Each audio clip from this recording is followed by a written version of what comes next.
Assalamualaikum warahmatullahi wabarakatuh. Bagaimana kabar kalian? Semoga tetap semangat belajar ya. Kali ini kita akan mempelajari tema 4, mengenal berbagai jenis pekerjaan. Subtema 1, jenis-jenis pekerjaan. Tapi seperti biasanya sebelum kita mulai pelajaran, kita berdoa dulu ya. Memohon kepada Allah tambahan ilmu yang bermanfaat. Dalam hidupnya, manusia memiliki banyak kebutuhan. Manusia membutuhkan makan, membutuhkan minum, pakaian, pendidikan, dan berbagai kebutuhan lainnya.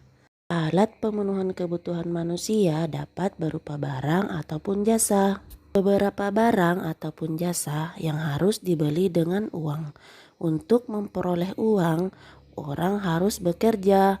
Dengan uang, manusia dapat membeli barang-barang yang dibutuhkan. Jenis pekerjaan penduduk bermacam-macam. Ada yang bekerja sebagai petani, pedagang, sopir, pengrajin, penjahit, karyawan, dokter, polisi, tentara, dan lain-lain. Sumber daya alam dan pekerjaan. Pernahkah kalian melihat kopi? Di manakah kopi ditanam?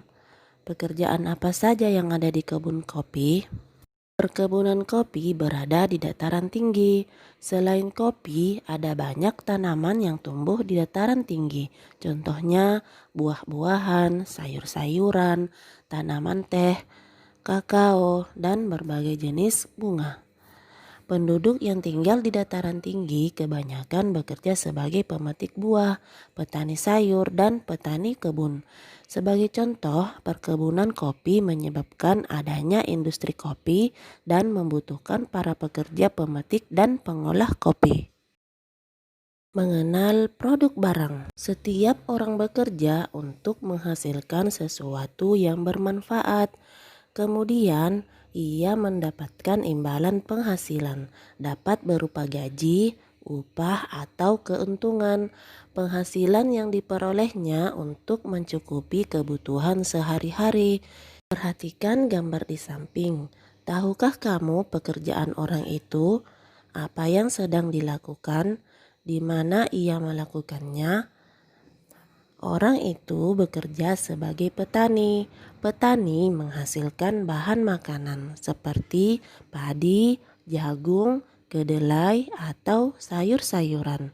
Petani bekerja di sawah. Menjaga keseimbangan sumber daya alam.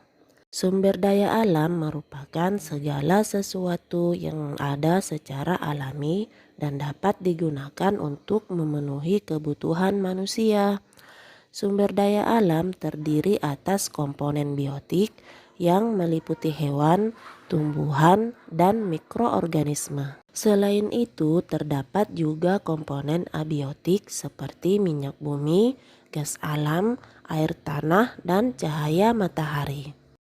Berdasarkan sifatnya, kita dapat menggolongkan sumber daya alam menjadi dua. Sumber daya alam yang dapat diperbaharui. Sumber daya alam yang dapat diperbaharui adalah kekayaan alam yang dapat dimanfaatkan terus-menerus karena dapat tersedia kembali. Contohnya tanah, hutan, hewan, air, udara, dan tumbuhan. Salah satu sumber daya alam yang dapat diperbaharui adalah tumbuhan. Manfaat tumbuhan bagi manusia. Yang pertama, tumbuhan sebagai pembersih udara. Yang kedua, sebagai sumber bahan pangan. Yang ketiga, tumbuhan berguna sebagai bahan material bangunan, perabotan, dan kertas. Yang keempat, tumbuhan sebagai penambah nilai estetika. Yang kelima, tumbuhan sebagai bahan pakaian. Yang ketujuh, tumbuhan sebagai bahan obat-obatan. Yang kedelapan, tumbuhan sebagai bahan baku industri. Yang kedua, sumber daya alam yang tidak dapat diperbaharui.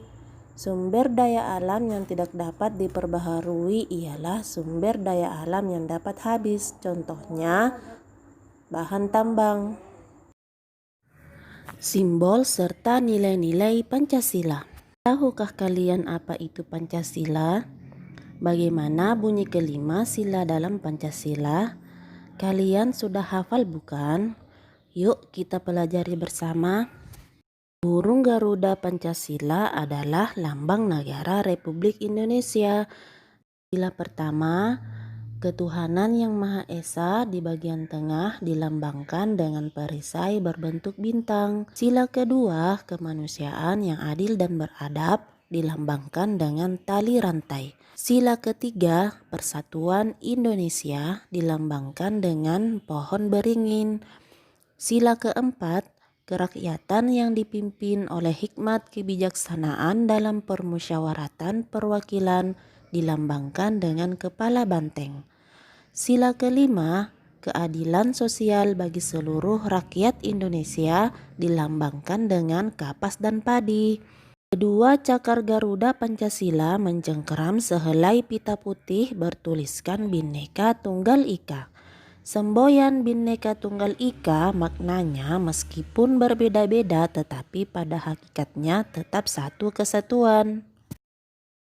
Adapun sikap-sikap yang harus dimiliki seorang pekerja yang sesuai dengan nilai-nilai Pancasila adalah: yang pertama adalah jujur. Orang yang memiliki semangat kerja akan bersikap jujur. Jujur adalah berkata dan berbuat dengan tulus dan apa adanya. Orang yang jujur tidak mau berbohong dan merugikan orang lain. Sikap yang kedua adalah disiplin. Orang yang memiliki semangat kerja akan bersikap disiplin. Disiplin adalah kebiasaan mengikuti aturan. Orang yang berdisiplin akan mempergunakan waktunya dengan efisien. Sikap yang ketiga adalah bertanggung jawab. Sikap yang keempat adalah kerja keras. Adapun kewajiban para pekerja di masyarakat adalah yang pertama, menjaga kelestarian lingkungan hidup. Yang kedua adalah patuh kepada hukum dan aturan yang berlaku. Dan yang ketiga adalah selalu menjaga keselamatan diri sendiri, fasilitas perusahaan, dan orang lain. Contohnya memakai pakaian tahan api, helm, dan kacamata khusus saat melakukan pengelasan. Menggambar 3 dimensi. Menggambar merupakan proses pengungkapan gagasan seseorang melalui bahasa gambar. Misalnya, seorang desainer ingin membuat Gucci. Tentu ia akan membuat rancangan dalam bentuk gambar sebelum dibuat bentuk Gucci yang sesungguhnya. Menggambar bentuk adalah cara menggambar dengan meniru objek dan mengutamakan kemiripan rupa. Semakin mendekati kemiripan rupa, berarti gambar bentuk yang dibuat semakin sempurna. Ditinjau dari jenis benda yang akan digambar, menggambar bentuk 3 dimensi terdiri atas 3 jenis, yaitu sebagai berikut. Yang pertama, menggambar bentuk benda kubistis. Benda kubistis adalah benda-benda yang bentuknya menyerupai bangun kubus atau balok. Yang kedua, menggambar bentuk benda silindris. Benda silindris adalah benda-benda yang bentuknya menyerupai silinder atau elips. Yang ketiga, menggambar bentuk benda bebas. Benda yang memiliki bentuk bebas adalah benda-benda yang bentuknya tidak beraturan. Misalnya buah-buahan, pepohonan, batu-batuan, dan benda-benda alam lainnya.